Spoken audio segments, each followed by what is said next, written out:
Let's take a moment to dive into some intriguing bite-sized pieces of information of the Igbo language you may not know about. Hopefully you find them fascinating.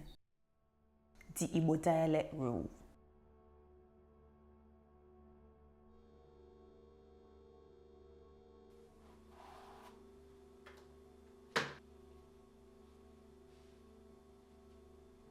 Did you know that there are recommended rules for Igbo dialects?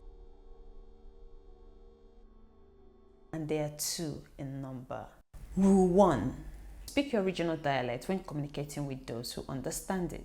If you're familiar with other regional dialects, use them when engaging with speakers of those dialects. The second rule comes into place when I come across people who do not speak my dialect or other regional dialects that I'm familiar with. That is to use standard Igbo when speaking with people that do not speak my specific regional dialect or other regional dialects I may be familiar with. But these dialect rules are not followed by most Igbo native speakers due to a lack of awareness, myself included, and not being a formally recognized linguistic principles due to complex historical factors, including colonial era influences on language standardization. Here's a fun task for you. Next time you come across Igbo native speaker, observe they're probably not speaking one dialect, they're probably mixing a bunch of different dialects from different regions to communicate, or just speaking their regional dialect. If you're an Igbo native speaker, you probably would notice that you also do the same thing. You do not speak one dialect, you have a mixture of different dialects, and you're probably not aware. We do this